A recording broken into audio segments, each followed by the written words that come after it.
Hi, I'm Jeff Siegel, CEO of Twinning Edge.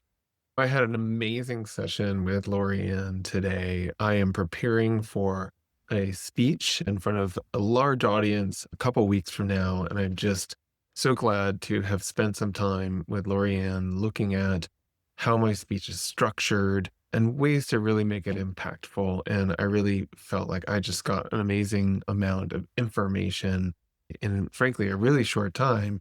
And I feel so much more ready and excited to go and wow this audience. So thanks, Lorianne. I took a pay cut and I did it on purpose. It was 22% to be exact. Was that a big cut? Yes, it was. Did I feel it? Yes, I did. But I could see a much bigger picture. And when I shared this with my dad in his very engineering, stern look, he said, "That doesn't sound like a smart idea." On paper, he was right. It wasn't a smart idea at the time when you looked at just right here, right now. But what if the smartest career move isn't always the one that pays you the most right now? What if it's the one that's going to prepare you to be seen differently later, a little bit down the road? Today, I want to talk to you about why some people get promoted, invited into bigger conversations, and trusted with more responsibility, even when they're not as capable as you are. Hey, I'm Laurie-Ann Mirabito. I am your host of Be in Demand, and this podcast is all about how to communicate with confidence, leverage strategic networking and strategic speaking opportunities as your best form of marketing for your personal brand and also your career. And today I want to share a little bit more about this, how I took a step back, a 22% pay cut, and it worked out really well in the end. It was something that I could see that my dad at the moment couldn't see.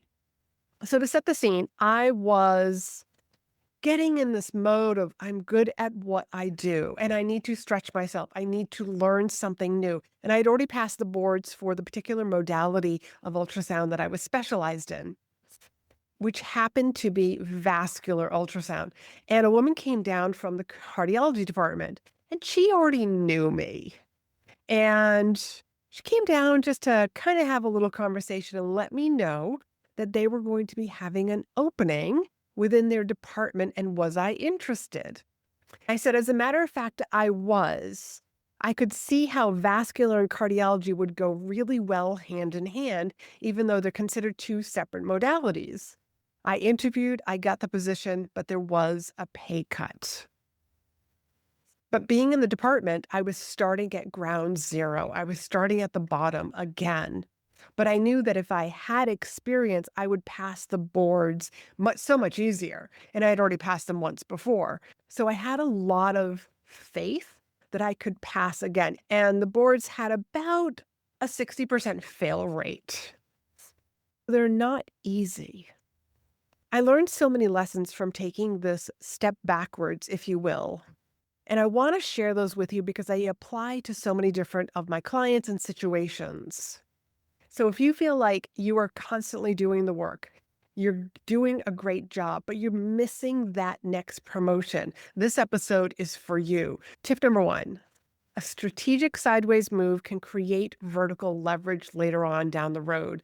Sometimes you have to have that 30,000-foot view of your career, knowing that, yeah, I might be taking a little lateral move here, or even taking a slight step backwards like I did in order to take a giant step forward. It's kind of like the bunny hop. You take one step forward and then two steps back or something like that. But I remember thinking that at the time when I was taking this pay cut, when I took this lateral backwards move in the hospital, that this felt like the bunny hop. But I knew that I was going to be able to take some big steps forward.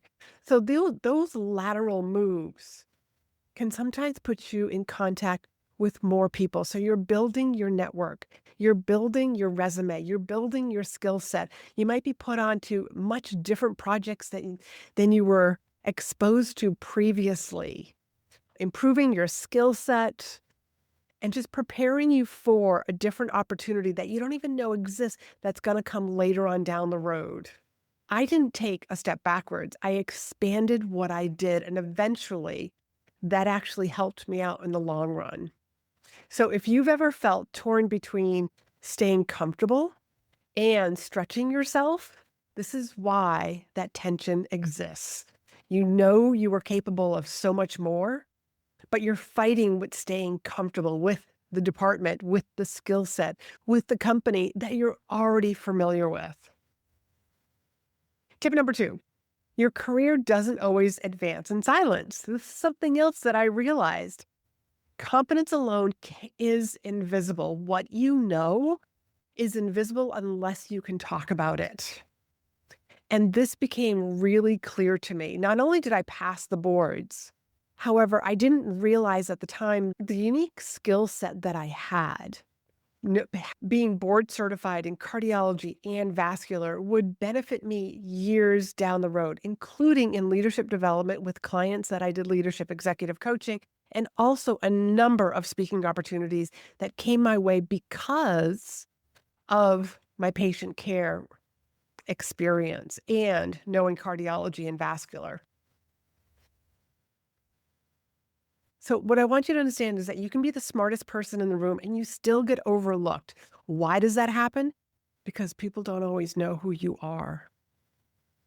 So, therefore, taking that lateral move put me in a different environment. It put me in front of different doctors, put me on a different team. Again, I was learning how to think differently. I was increasing my value and increasing the impact that I had within the hospital itself, along with after years after working in the hospital.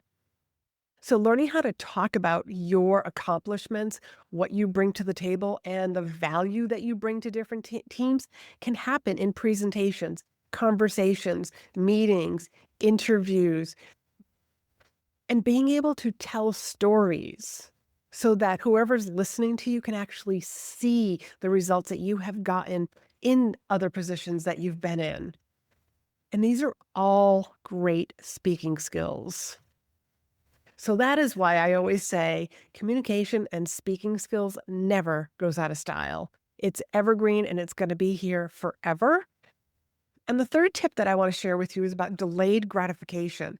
It is a leadership skill. Have you ever heard about the study called the marshmallow effect, where they actually gave one marshmallow to, I believe, like they were 7-year olds, they were young children, and they were told, if you don't touch the marshmallow, when I come back, I'll give you a second one. So the little kids had no idea how long it was gonna be until the adult came back into the room. And some of the kids were able to resist eating the marshmallows, and others just ate the marshmallow. So that delayed gratification, what they noticed was that as they studied these children later in life, as they moved along life, they got into better schools, had better jobs, made more money. Interesting lives when you know how to delay gratification. And something that I've seen in the clients that I've worked with is delayed gratification is just part of who they are. I mean, I look at myself, as soon as I heard about this study, I was thinking, I wonder if I'm a delayed gratification type person. And the answer was yes. I mean, I still continue to work out. Like, there's no finish line to ever working out. There's no finish line to eating well. It's just something that I've also, now it's just such a habit for me. But taking this pay cut, that was delayed gratification also. I knew that if I just resisted, it would help me out in the long run, and resisted in the sense of just staying comfortable in the department that I was in. I know for a fact that I would not have had the career path that I've had today had I not taken that pay cut. Let me just share with you the psychology of delayed gratification because it's very future focused thinking. And it's a lot of emotional regulation because you're thinking about, like, this is easy. I know this. Why would I want to go do something different? And it's also a lot of self trust, trusting yourself, trusting that you're making the right decision, knowing that whenever you learn something new, it's never going to be wasted. It's always going to be used later on in your career. So one thing that I noticed with the clients that I work with, they're not the sort of people that say, "What does this get me right now?" Instead, "Who does this help me become?" So this is not about chasing comfort. It's about building skill, building capacity, learning something new, putting yourself in new environments to learn something new. Because learning something new, putting yourself outside of your comfort zone is not easy, but it's a great skill to have in the long run of your life. Then you'll never feel like you're walking on the treadmill to nowhere. And I also think that the biggest risk to your career is staying somewhere that you've already outgrown. And when I decided to take that pay cut to move on to the next department, I had already outgrown the department that I was currently in. I believe I remember telling my dad, like, I just felt like I was doing the same thing over and over and over again. I had gotten really good at it and I enjoyed my work, but I was at a point where I needed a new challenge and I wanted to take the boards. And I knew that if I wanted to pass the boards, I needed to be in an environment that would help me pass the boards. So, just to share with you, because you're probably wondering, how did it all work out? Well, I ended up working for Siemens. Siemens actually recruited me. And little did I know that during the interview process, because they were also interviewing several other candidates, that one of the interviewers said to me, you're the only one that's registered in cardiac and vascular. And I was really surprised. The opening is for a cardiovascular specialist. Why wouldn't everybody here be registered in cardiac and vascular? And he said, they're not. He goes, this is the difference between you and all the other candidates. So I didn't realize how rare it was. And I ended up working for Siemens, but also a number of other positions as well, because I took a pay cut once upon a time. And when I finally did leave Siemens, it put me in the position to coach leaders that are in healthcare. And I also got a number of speaking opportunities because of working in healthcare and having experience in a number of different areas. So if you're doing great work, but you're not being seen as the leader that you are, or you know that you are capable of so much more, but you're not sure how to communicate that without sounding self promotional. Well, that's exactly what I help my clients with. So I want to invite you to book a call with me. We will look at how you're currently showing up and what needs to shift so that you're recognized for the level that you're already operating at. That link to book a call will be down below. So, in summary, I shared a story with you about why I intentionally took a pay cut and what that decision taught me about my career growth, about leadership, and about visibility. We explored why moving sideways can create long term leverage, why careers don't advance in silence, and why delayed gratification is one of the most underrated leadership skills ever. So, if you're looking to do great work, but you feel like your potential isn't being fully recognized, hopefully, this episode challenged you how to think about your progress and how to communicate your value. So, until next week, I want you to be in demand.